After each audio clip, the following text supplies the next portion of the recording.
तो मूवी शुरू होती है और जॉर्ज क्लूनी, जो कि मूवी में डैनी ओशन का नाम से किरदार अदा कर रहे हैं, वो पहले सीन में जेल से रिहा होते हैं और अपने partner in crime rusty Ryan से मिलते हैं। रस्टी का रोल ब्रैड पिट अदा कर रहे हैं, जबकि डैनी इस शर्त पर रिहा हुआ करते हैं कि वो अपना शहर नहीं छोड़ सकते, लेकिन वो कानून की खिलाफ वर्जी करते। और फिर अगले सीन में हम देखते हैं कि रस्टी और डैनी कैलिफोर्निया से लास वेगस की तरफ जाते हैं। यहाँ पर ये दोनों अपने एक पुराने साथी रूबिन से मिलते हैं, जहाँ पे ये दोनों रूबिन को एक चोरी का प्लान सुनाते हैं। पहले तो रूबिन इस चीज को मना कर देता है, लेकिन मजीद डिटेल्स जानने के बाद इन्हें हाँ कर देता है। बेसिकली इन सब का प्लान होता है कि लॉस वेगस के 3 बड़े कसीनो को लूटा जाए, और इन तीनों के तीनों कसीनो का मालिक का नाम होता है टेरी। टेरी और रूबिन की पुरानी दुश्मनी होती है, जिस वजह से रूबिन इनका साथ देने के लिए मान जाता है। इसके साथ साथ रूबिन इनको फाइनेंस भी करता है। मजीद प्लान डिस्कस करते हुए ये बात करते हैं कि द पिलाजियो नाम का एक कसीनो है जो सबसे बड़ा है, और इन तीनों कसीनो की कमाई इसी कैसीनो के अंदर आया करती है। अगर हम इसको लूट लें तो हमें किसी और कैसीनो में जाने की जरूरत नहीं है, और वहां पे वो एस्टिमेट लगाते हैं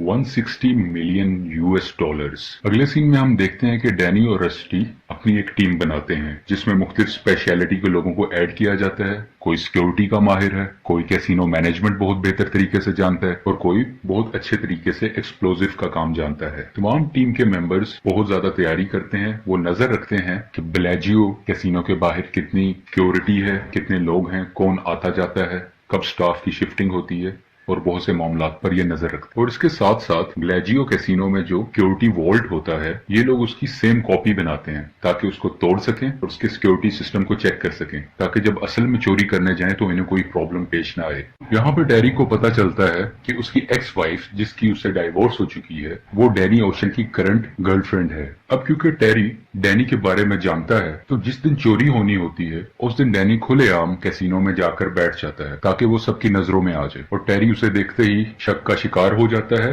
और वो डैनी को पकड़वाकर एक कमरे में बंद कर देता है। यहाँ पर एक बाउंसर डैनी को मारने के लिए आता है, लेकिन डैनी ने पहले से ही सेटिंग की होती है। उसी बाउंसर को डैनी ने बहुत से पैसे दिए होते हैं। वो डैनी की हेल्प करता है छत पर चढ़ने के लिए, जहां से हम देखते हैं कि डैनी की कुछ टीम वहीं से एंटर होकर उस कमरे में आती है ताकि वो सिक्योरिटी रूम तक पहुंच सके, जहां पे वो वॉल्ट होता है और उसमें बहुत से पैसे हैं। अब ये तिजोरी वाले कमरे में पहुंच चुकी हैं। वहां पे ये तिजोरी को सीज करते हैं और इनकी टीम अपने काम पर लग जाती है। अब हम देखते हैं कि रस्टी, जिसने एक मोबाइल फोन टेस के कोर्ट में डाला होता है, जैसे ही इसकी रिंग होती है तो रस्टी कहता है मेरी टेरी से बात करवाओ, और टेरी से बात के दरमियान रस्टी उसे कहता है कि तुम्हारी तिजोरी सीज कर दी गई है, अब ना तो तुम पैसे बाहर लेके जा सकते हो, ना तुम्हारा कोई बंदा अंदर जा सकता है, तो बेहतर है कि आधे पैसे तो मुझे दे दो और आधे पैसे अपने पास खुद रख लो, तुम्हारे पास सिर्फ यही हल है। जब टेरी कैमरे से अपनी तिजोरी को देखता है तो वाकई उस कमरे का हाल बहुत बुरा हुआ होता है। वो ये भी देखता है कि इस रूम में वाकई ही चोर घुसे हुए हैं और ये रूम अंदर से लॉक भी है। अब हम देखते हैं कि स्वॉट टीम, स्वॉट बेसिकली एक पुलिस की स्क्वाड होती है, वो यहाँ पे एंटर हो जाती है। स्वॉट टीम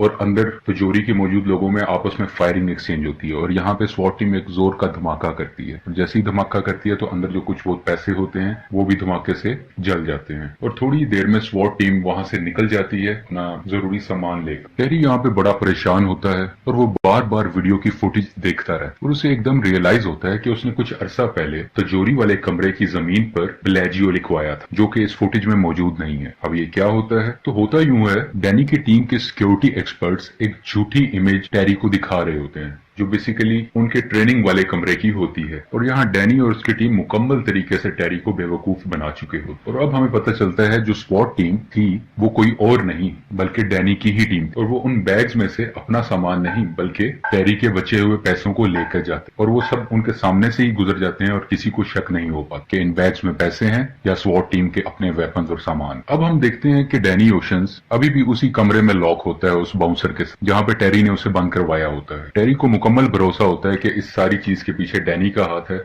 लेकिन डैनी बहुत मासूम बनता है और वो इस चोरी में इन्वॉल्वमेंट से इनकार कर देता है। टेरी गुस्से में आकर डैनी ओशन को पुलिस के हवाले कर देता है, क्योंकि उसके पास कोई पुख्ता सबूत तो नहीं थे, लेकिन डैनी ने एक कानून तोड़ा होता है जो हमने मूवी के शुरू में जाना था कि उसको कैलिफोर्निया छोड़ने की इजाजत नहीं थी, जबकि वो कैलिफोर्निया से बहुत दूर लास वेगस में आ चुका। अब हम डैनी की टीम को देखते हैं, क्योंकि इनका प्लान ये होता है कि पैसा लूटने के बाद सब बराबर हिस्से में एक दूसरे से पैसे बांट लेंगे, और वो सब एक दूसरे से बांट लेते हैं और अपनी अपनी मुख्तलिफ जगहों पर चले जाते। कुछ महीनों के बाद डैनी ओशन जब अपनी सजा पूरी कर निकलता है तो जेल के बाहर हम रस्टी اور ٹیس کو دیکھتے ہیں جو ڈینی کو پک کرنے کے لیے آئے ہوتے اور وہ یہاں سے کہیں دور چلے جاتے، لیکن ٹیری کو ابھی بھی اس پر شک ہوتا ہے اور یہاں پر ہم دیکھتے ہیں کہ ٹیری کے کچھ لوگ ان کا پیچھا کر رہے ہوتے۔ ٹیری کچھ نہیں بھولا ہوتا، اس کو مکمل اعتماد ہوتا ہے کہ اس سب کے پیچھے ڈینی کا کام ہے اور وہ ان کا پیچھا کر کے اپنے پیسوں تک پہنچ سکتا ہے، اور یہیں پر یہ مووی ختم ہو جاتا ہے۔ اگر آپ کو یہ مووی پسند آئی ہے، اس مووی کی ایکسپلینیشن پسند آئی ہے، پلیز لائک کریں، شیئر اور سبسکرائب۔ اس کے علاوہ آپ مزید ہماری ایکسپلینیٹری موویز بھی دیکھ سکتے ہیں جو ہم اس چینل پہ وقتاً فوقتاً اپلوڈ کرتے رہتے ہیں۔ Thank you so much.